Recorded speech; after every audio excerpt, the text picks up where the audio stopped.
If someone you love was just diagnosed with dementia, you may feel as though your whole world changed in a single moment. You may be scared. You may be confused. You may be wondering what happens next, whether your family is prepared, or whether you are capable of handling what lies ahead.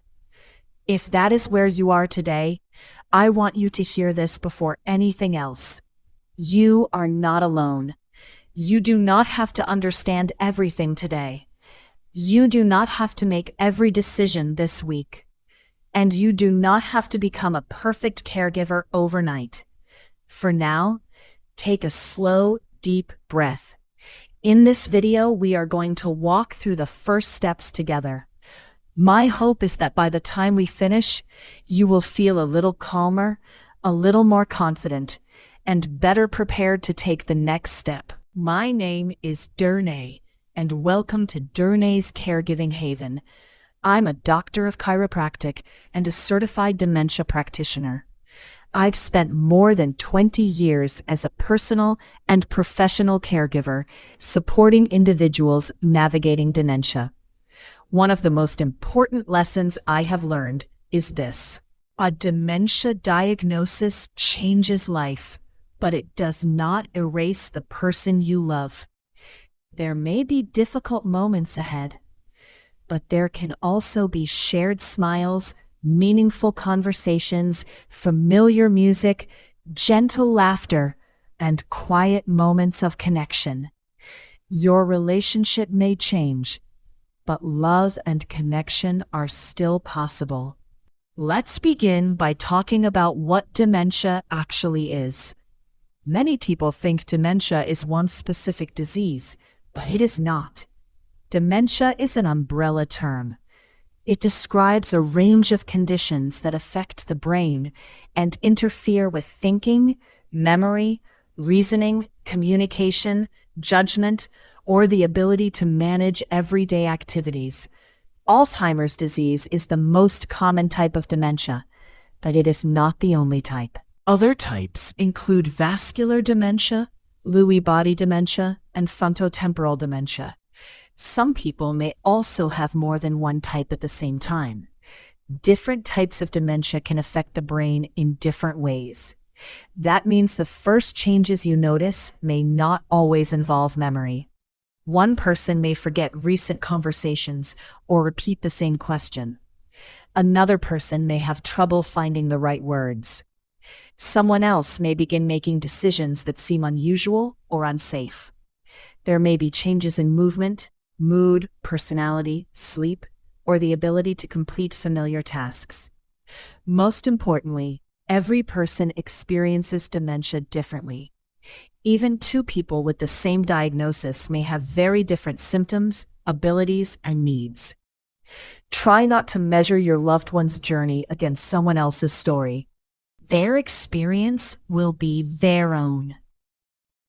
Learning the specific diagnosis can help you understand what may be happening. It can also help you prepare questions for the medical team. If the diagnosis was not explained clearly, it is okay to ask, what type of dementia do you believe this is? What symptoms should we expect? Are there other health conditions that could be affecting these symptoms? What changes should we report right away? And when should we schedule the next appointment? Write your questions down before the appointment. During an emotional conversation, it is easy to forget what you wanted to ask. If your loved one agrees, bring another trusted person with you. One person can listen while the other takes notes.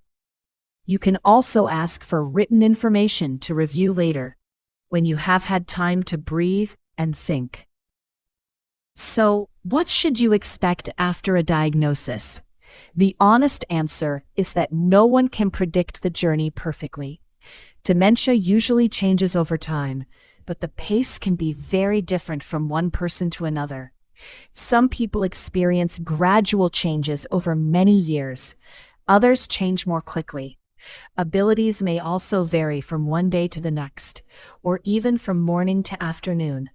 Your loved one may remember something clearly one day and struggle with it the next.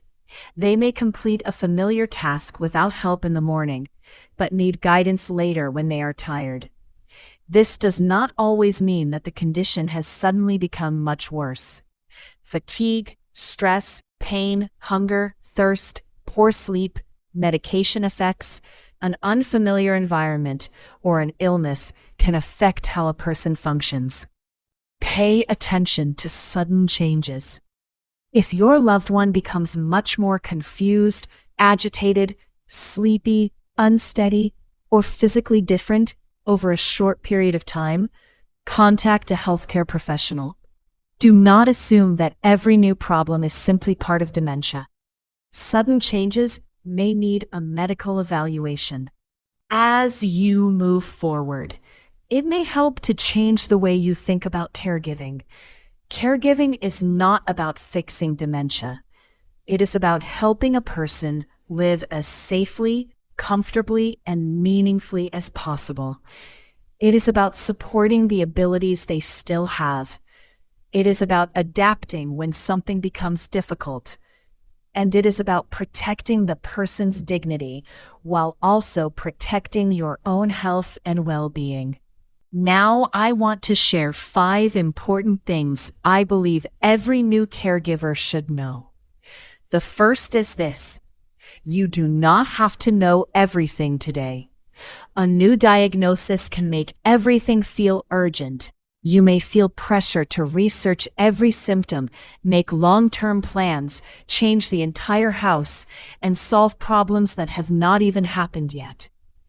That can quickly become overwhelming. Instead, focus on what needs attention now. Begin with a few basic questions. Is your loved one safe at home today? Are medications being taken correctly? Are they eating and drinking regularly? Are there concerns about driving? Are bills, appointments, or household tasks becoming difficult to manage? Does the medical team have a complete list of every medication and supplement your loved one takes? You do not have to solve all of these issues alone or all at once. Choose the most immediate concern and begin there. It can also help to create one place for important information. This might be a notebook, a folder, or a secure digital file. Keep a list of medications, healthcare providers, diagnoses, appointments, emergency contacts, and questions you want to ask. You can also make brief notes about changes you observe. Write down what happened, when it happened, and what was going on at the time. You may begin to notice patterns. Perhaps confusion is worse late in the day. Maybe certain tasks have become frustrating. Perhaps your loved one does better after resting, eating, or moving to a quieter room. Simple notes can help you communicate more clearly with the medical team. The second thing every new caregiver should know is that arguing usually does not help. This can be one of the hardest adjustments for families. If your loved one says something that is not accurate, your first instinct may be to correct them. You may explain the facts, you may show them proof, you may repeat the answer several times. But dementia can affect the brain's ability to understand, remember, and reason through information. Your loved one may not be able to follow your explanation or hold on to the correction. The argument may leave both of you feeling frustrated, embarrassed, or afraid. Imagine that your loved one says, "I need to go home," even though they are already at home. Instead of saying, "This is your home, you have lived here for 20 years, try listening for the feeling underneath the words. They may be frightened. They may be looking for something familiar. They may be remembering a home from another time in their life. You might say, "You miss home. Tell me what you love about it." Or, "You are safe here with me." Then gently redirect their attention. Offer a snack. Look through photographs. Play familiar music, or move to another room together. You are not agreeing with something unsafe. You are responding to the emotion instead of fighting over the facts. There will still be times when you need to set a boundary or prevent harm, but whenever possible, choose calm reassurance over correction. Speak slowly. Ask one question at a time. Give your loved one enough time to respond. Listen for the meaning behind the words.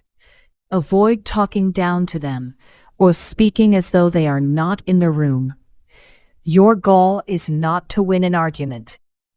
Your goal is to help your loved one feel safe and respected. The third thing to know is that routines can make daily life easier. Dementia can make the world feel confusing and unpredictable. A simple routine adds structure. When meals, medications, bathing, rest, and bedtime happen at familiar times, your loved one may feel more secure. You do not need to create a rigid schedule for every minute of the day. Think of routine as a gentle rhythm. Try to keep mornings calm and familiar. Place commonly used items in consistent locations. Give one direction at a time. Allow extra time for tasks. Reduce unnecessary noise and distractions. When possible, offer two simple choices instead of asking a broad question. Instead of saying, "What do you want to wear today?" you might hold up two shirts and ask, "Would you like the blue shirt or the green shirt?" That still gives your loved one a sense of choice without making the decision overwhelming. Also, remember that helping does not always mean taking over. If your loved one can still fold towels, choose an outfit, water plants, stir ingredients, or set the table, let them participate. The task may take longer. It may not be completed perfectly. That is okay. Being involved can support confidence, purpose, and dignity. Look for what the person can still do and build support around that. The fourth thing every new caregiver should know is to ask for help early.